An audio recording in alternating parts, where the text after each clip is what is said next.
Gracias. Le estaba diciendo a nuestra delegada de Gobierno que quizá es más fácil inaugurar que cerrar, porque uno efectivamente tiene que dar respuesta a muchas de las inquietudes, pero también de las oportunidades que habéis planteado. Yo iba a felicitar, ¿no?, a Temis y a Coche Global, pero ahora doblemente, no solo por el barómetro, sino por el debate que suscita el barómetro. Le decía, ¿no?, a Toni que yo es la tercera vez que vengo, soy en esto una persona que me gusta estar en estos debates. Es también, como decía, llamo una responsabilidad, porque las administraciones tenemos que dar certeza y confianza ante los desafíos que tenemos, pero es verdad que el barómetro genera un debate que está sustentado en los datos, y creo que es muy bueno. Si no habéis tenido oportunidad de leerlo, siempre que vengo aquí digo que yo he hecho ese ejercicio porque creo que me parece muy interesante cómo año tras año, ante las incertidumbres, todas las empresas, en torno a casi 300 que nos habéis contestado, a estas preguntas, pues nos dais, ¿no?, luz, y también nos situáis el problema donde está. Efectivamente, el barómetro sitúa dos problemas, como son la falta de acceso a microchip y semiconductores y la guerra, y además los sitúa con datos que son claramente objeto de una reflexión. Se ha dicho, pero creo que merece la pena, ¿no?, trasladarlos de nuevo en mi intervención. El 70,8% de las empresas considera que la falta de microchip, la crisis de microchip ha tenido un efecto en su negocio, un efecto negativo, y la propia guerra un 61,8%. Por lo tanto, y ya no habéis preguntado por la pandemia, pero la pandemia también generó mucha inquietud, y de hecho nosotros en junio del año 2020, apoyados y trabajando con el sector, pusimos en marcha un plan de apoyo, entre otras cosas, para efectivamente dar una respuesta a el efecto, ¿no?, de la pandemia, que era la falta de movilidad. Es que no nos movíamos y no podíamos utilizar el coche ni siquiera, ¿no?, para ir ese fin de semana a disfrutar de un ocio. Y esto claramente nos situó ante el problema y ante las soluciones. Pero yo también quiero poner en valor los resultados positivos que también el barómetro ofrece, y que tienen que ver con que las empresas nos dicen que es imparable esta transición verde y digital. El 52% de las empresas prevén que aumentará la inversión este año, el 68% de los encuestados que invertirán más en nueva movilidad, y, como digo, tenemos ese contraste, ¿no?, de las incertidumbres a las que tenemos que hacer frente, pero también vosotros nos dais luz sobre las oportunidades, y creo que es muy interesante que tengamos en cuenta efectivamente que esta transición verde y digital de la industria del automóvil la tenemos que ver también en clave de oportunidad, y que además, como tenemos una industria del automóvil que es líder y que es vertebradora del territorio y que tiene un peso, lo han dicho los sindicatos, en el empleo, que para nosotros es fundamental proteger las capacidades industriales y el empleo. Creo que en estos 4 años lo he demostrado, incluso yéndome a las fábricas a defender muchos puestos de trabajo que estaban en riesgo. Y esto creo que lo tenemos que hacer las administraciones, dar soluciones a los problemas y también propiciar de una manera con el diálogo público-privado y con la colaboración público-privada las oportunidades que tenemos, porque claramente las tenemos que aprovechar, y creo que la industria del automóvil en España, en Europa, es una industria muy madura y que está preparada. Se hablaba de los tiempos, hay que hacer una transición ordenada para que efectivamente podamos adaptarnos, lo hagan las empresas, lo hagan los trabajadores. Tenemos que recualificar mucho a nuestros trabajadores y trabajadoras, porque cambia la forma en la que el coche se va a fabricar, y aumentamos, ¿no?, con el uso de la movilidad, también las opciones que vamos a ofrecer a nuestros clientes. Y esto es muy importante que lo tengamos en cuenta para que podamos hacer claramente pues, políticas que se basen en la industria, que protejan el empleo, pero también que se adapten a ese reto que claramente es el cambio climático, pero también yo quiero hablar de la transición digital, porque se ha acelerado con la pandemia y cada vez somos más digitales, y eso la industria del automóvil lo ha sabido aprovechar. Habéis hablado del PERTE, no sé en qué contexto. Yo quiero dar algunas certezas sobre el PERTE, y además os agradezco que hayáis preguntado por el PERTE y que le hayáis puesto de alguna manera también datos. Sabéis que estamos ahora revisando todas las alegaciones. El PERTE los resultados provisionales los presentamos, los publicamos el 1 de agosto, 13 proyectos tractores, una inversión subvencionable cercana a los 6.000 millones de euros, y quiero destacar sobre todo las más de 325 empresas, más del 58% pymes. Este era un reto que teníamos, el cómo traccionar también a la pequeña y mediana empresa para que fuera también parte de estos proyectos, y casi 500 proyectos primarios, porque cada proyecto tractor luego tiene todo un desarrollo en grandes y pequeños proyectos. Y decía que habéis dado luz también al PERTE. Los fabricantes y los proveedores dicen que han participado de alguna manera en un 36%, los fabricantes y un 23% las empresas, y quizá nos hemos quedado un poco más cortos en la participación de los concesionarios, y hoy estabais aquí representados y muy bien representados, y vuestra voz sabéis que nosotros la tenemos muy en cuenta.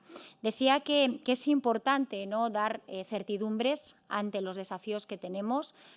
Se ha dicho, estamos en una tormenta perfecta, pandemia, guerra, crisis de microchip, y esta tormenta además afecta de una manera muy clara a la industria del automóvil. Nuestra obligación es dar respuestas y sobre todo que podamos, ¿no?, avanzar en esta tormenta perfecta saliendo reforzados, y eso no es fácil. Nos necesitáis y os necesitamos, y es verdad que eso ha generado, y por eso este debate tan intenso de ideas ha generado un grado de colaboración público-privada para hacer bien las cosas. Probablemente nos equivocamos en algo, pero estoy convencida que muchas de las cosas que se han dicho aquí o ya las estamos haciendo o las estamos poniendo en la agenda, porque somos un gobierno que dialoga, que escucha, y ahora estamos en ese diálogo permanente también, como sabéis, para redactar, elaborar el plan de contingencia que nos va a dar también soluciones a una crisis energética que viven las familias, pero que también viven las empresas, y que nosotros claramente, como le decía yo ayer al presidente, para una ministra de Industria que le pare una planta es un drama, lo es para sus trabajadores, lo es para la empresa que tiene que tomar la decisión, y esto es lo que tiene que estar en el centro de las buenas políticas públicas, que demos normalidad a nuestras plantas, y sabemos que los costes energéticos hoy son un problema, no solo la falta de microchip, y por eso hemos tomado medidas, y el plan de contingencia con las medidas europeas nos tiene que dar también soluciones globales a problemas que son globales. El Gobierno tiene capacidad de actuar en muchos ámbitos, hemos superado, nos hemos reinventado, el mecanismo ibérico era imposible conseguirlo. Hoy tenemos el mecanismo ibérico que ya ha ahorrado a los españoles más de 2.300 millones de euros. Sabéis que hemos bajado la fiscalidad en el ámbito de la electricidad. Lo hemos hecho especialmente para la industria, sobre todo la industria electrointensiva. Ya hemos movilizado 850 millones de euros. Digo estas cantidades porque pareciera, ¿no?, que no hacemos nada. Estamos haciendo, ahora sabemos que no es suficiente. Como pasó en la pandemia, que tuvimos, ¿no?, que movilizarnos en Europa para ceder a las vacunas y luego para tener esos fondos de recuperación, ese mecanismo de recuperación que hoy nos permite financiar proyectos como el de SEAT, el de Renault o el Hub, ¿no?, hablando de Nissan, donde sabéis que tenemos una mesa que está funcionando y que esperemos muy pronto que bueno, el Hub que se decidió en la mesa de reindustrialización de Nissan como la mejor opción está ya dentro del PERTE, y esperemos esos proyectos que se presenten a la licitación de los terrenos de Nissan en Zona Franca para poder, bueno, pues dar buenas noticias, pero desde luego el trabajo que se está haciendo igual que hacemos siempre, las administraciones, las empresas y los sindicatos nos debería dar las mejores soluciones. Decía que tenemos luces y sombras. Yo ayer defendía el PERTE porque, bueno, lo están atacando mucho. Yo creo que fuimos muy valientes. Yo estaba viendo ahora a Sancha, yo cuando llegué al Ministerio tenía muy claro que teníamos que acompañar a la transformación de la industria del automóvil. He visitado muchísimas fábricas en todo el mundo, también he visitado las fábricas españolas para ponerle rostro a los trabajadores y trabajadoras de nuestras plantas, pero también para conocer cuál era el grado de transformación que podíamos asumir y los tiempos con los que podíamos hacer. Y digo que ese reto era ambicioso, y hoy podemos decir que poco a poco estamos y queremos liderar la electromovilidad en Europa. Y si no nos lo creemos, desde luego no lo vamos a poder hacer. Yo estoy convencida, Yo sé que el sector también, si no, no estaría aquí defendiendo las inversiones, ¿no?, y los proyectos que estamos poniendo en marcha. Y ese sueño se va a hacer la realidad y estoy convencida que si no lo hubiéramos hecho, probablemente en 10 años, no lo sabremos nunca, pero probablemente nuestras plantas no estarían en condiciones de competir con un mundo que se mueve, y ya os digo yo que se mueve, porque claramente no solo en Europa, también Asia y Estados Unidos están haciendo una gran apuesta por la electrificación de toda la industria del automóvil, defendiendo los puestos de trabajo, protegiendo las capacidades industriales, pero trabajando de otra manera, como lo ha hecho la industria del automóvil siempre. Yo vengo de una zona donde tenemos fabricante de automóviles, lo que allí llamamos la Renault, la SEAT, la Citroën, y es muy identitaria del territorio, no se entiende Barcelona sin la SEAT, no se entiende Castilla y León sin la Renault o Galicia sin la Citroën. Y como es tan identitaria, nuestra obligación es protegerla y desde luego este Gobierno lo hace, insisto, con equivocaciones, pero porque tomamos decisiones. Yo creo que la política es también ser arriesgado y alguien que no comete errores porque no hace nada es tan malo que el que los comete porque ha intentado cambiar las cosas y no siempre han sido fáciles, ¿no?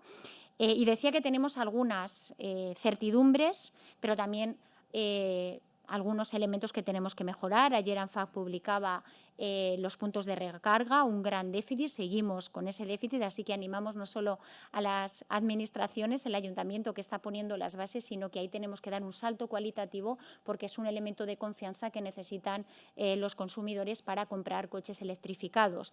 Pero empezamos a ver coches electrificados en nuestras plantas, la misma fuente ANFAC nos dice que ya en torno al 12% de los coches en nuestras fábricas en España están electrificados, o las matriculaciones donde ya es la segunda opción de compra.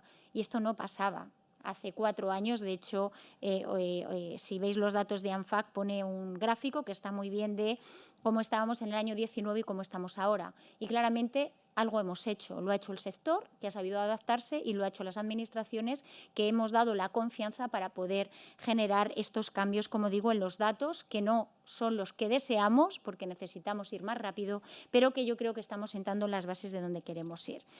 Con respecto a la crisis de microchip, pues aquí también hemos sido valientes. Este va a ser un desafío.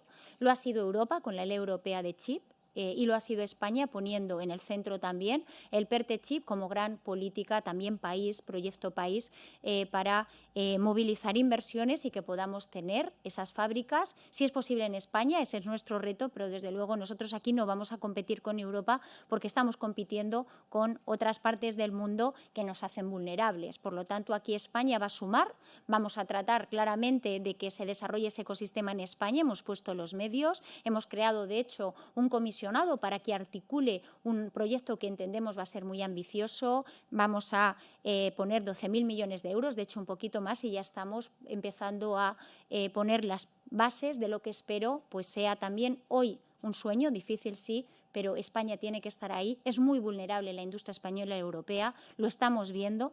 La crisis de microchip ya no es debido solo a la pandemia, porque si fuera debido a la pandemia, como se ha dicho en este foro, la pandemia la damos por superada o cuasi superada, por lo tanto hay otros elementos y aquí la geopolítica está jugando, y ante eso España y Europa tienen que responder. Yo creo que ha sido muy valiente la presidenta van der Leyen poniendo esto en el centro con esa ley europea, dando las certidumbres para que podamos financiar proyectos, y nosotros, insisto, vamos a estar ahí intentando liderar proyectos y, bueno, como siempre, arriesgados, pero creo que valientes para poder dar una respuesta al que es ahora mismo quizá uno de los desafíos, junto con la inflación, los precios energéticos. Se ha dicho, lo superaremos. Los que hemos tenido que gestionar la pandemia no era fácil ver la luz. El otro día que estaba con Illa, presentando el libro que ha escrito, muy valiente, porque lo ha vivido en primera persona, como lo hemos vivido todos, pero contarlo no siempre es fácil. Y yo me quedé de esa conversación con el mensaje de esperanza. Nunca perdimos la esperanza. Y creo que ahora que estamos hablando de futuro, Si nosotros nos lo creemos, estoy convencida de que vamos a sumar para tener nuestras fábricas funcionando. Este es el reto hoy para la ministra de Industria. Y tenemos ERTEs, tenemos flexibilidad, pero para mí la mejor de las soluciones es que me llaméis diciendo: ministra, hemos recuperado los turnos y de hecho vamos a activar ya el de la noche, porque las incertidumbres que teníamos con la guerra o con la falta, ¿no?, de componentes, pues la hemos superado, y este sin duda es el reto. Como decía, y con esto termino, con la responsabilidad, ¿no?, que tenemos desde el Gobierno y yo desde el Ministerio de dar soluciones a todas las incertidumbres, con la certeza de que no lo podemos hacer solos y por eso tenemos que sumar a las administraciones, tenemos que mirar a Europa ante una crisis global y hacer cosas extraordinarias que probablemente nunca pensaríamos que las teníamos que hacer, como intervenir los precios energéticos, el precio del gas, ese tope del gas que ya tiene España y Portugal, y también con la certeza, y yo lo quiero decir aquí, estando todos los actores, de que contamos con vosotros y de que queremos que contéis con nosotros, con errores, con aciertos, pero como dice Wayne, y estando en su casa, este partido lo salimos a jugar y lo tenemos que ganar. Muchas gracias.